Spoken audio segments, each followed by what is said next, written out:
ইয়াৰ পিছতে আমি সম্বৰ্ধনা জনাবৰ বাবে আমন্ত্ৰণ জনাইছো অসম উন্নতি সভাৰ ইয়াৰ পিছতে মই অসম উন্নতি সভা শিৱসাগৰ জিলা সমিতিক প্ৰথমে সদৌ অসম ছাত্ৰ সন্থাৰ শিৱসাগৰ সাধাৰণ সভা সফল কৰি তোলাৰ কাৰণে শিৱসাগৰবাসী ৰাইজ আৰু অসমবাসী ৰাইজলৈ আন্তৰিক কৃতজ্ঞতা জনালোঁ। জাতীয় শ্বহীদসকললৈ আমাৰ সেৱা জনালোঁ, শ্ৰদ্ধাঞ্জলি জনালোঁ আৰু তেওঁলোকে দেখাই যোৱা বাটেৰে যাতে জাতীয় জীৱনক শক্তিশালী ৰূপত আগবঢ়াই লৈ যাব পাৰোঁ তেনেকুৱা পৰিকল্পনাই আগবাঢ়ি যাবৰ কাৰণে আজিৰ দিনটোত সংকল্পবদ্ধ হ'লোঁ। শিৱসাগৰ সাধাৰণ সভা সৰ্বাংগ সুন্দৰভাৱে অনুষ্ঠিত হোৱাৰ পৰৱৰ্তী পৰ্যায়ত প্ৰতিনিধি সভাই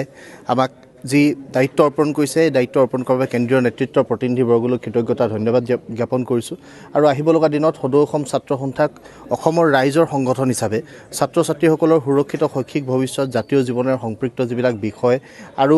অসমৰ আৰ্থ-সামাজিক উন্নয়ন, নিবনুৱাসকলৰ সুৰক্ষিত যি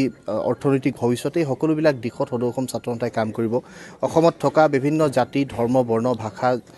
জনজাতি সকলোৰে সমিলমিলেৰে সংমিশ্ৰণে সমন্বয়েৰে এক অসম গঢ়িবৰ কাৰণে সদৌ অসম ছাত্ৰ সন্থাই কাম কৰিব আৰু সদৌ অসম ছাত্ৰ সন্থাৰ সাংগঠনিক কৰ্মপন্থা যিধৰণে আগবাঢ়িব তাৰ সমান্তৰালভাৱে জাতীয় জীৱনৰ কাৰণে সদৌ অসম ছাত্ৰ সন্থাই কিখিনি কৰিব লগা আছে, যদি কিবা বাকী ৰৈ গৈছে ৰাইজৰ অভিভাৱকত্বই সেই কাম কৰিবৰ কাৰণে আমি প্ৰতিশ্ৰুতিবদ্ধ হৈছোঁ আৰু শিৱসাগৰ সাধাৰণ সভাৰ পৰৱৰ্তী পৰ্যায়ত আছুৱে এক নতুন দিগন্তৰ সন্ধান কৰিছে। আজি শিৱসাগৰবাসী ৰাইজে যি ৰাজহুৱা সম্বৰ্ধনা অনুষ্ঠানৰ জৰিয়তে আমাক মৰম দিছে, স্নেহ দিছে, তেওঁলোকে দিয়া প্ৰতিখন গামোচাৰ প্ৰতিটো উপহাৰ মোৰ কাৰণে দায়বদ্ধতা হিচাপে লৈছোঁ আৰু এই যাত্ৰাটোত প্ৰত্যেকটো তেওঁলোকে মোক দি যোৱা দায়বদ্ধতা শক্তিশালী ৰূপত লৈ যাবৰ কাৰণে মই অংগীকাৰবদ্ধ হৈছোঁ আৰু আহিব লগা দিনত জাতিটোৰ কাৰণে কিবা এটা যাতে কৰি যাব পাৰোঁ, সময়ৰ বালিত যাতে নিজৰ খোজৰ ছাপ এৰি যাব পাৰোঁ তেনেকুৱা ধৰণে কাম কৰিবৰ কাৰণে প্ৰতিশ্ৰুতিবদ্ধ হৈছোঁ। মোৰ যদি বাটৰ ক'ৰবাত ভুল হয় বাট শুদ্ধ কৰি দিবলৈ, সঠিক বাটৰ সন্ধান দিবলৈ ৰাইজক অভিভাৱকত্ব গ্ৰহণ কৰিবলৈ অনুৰোধ জনাইছোঁ।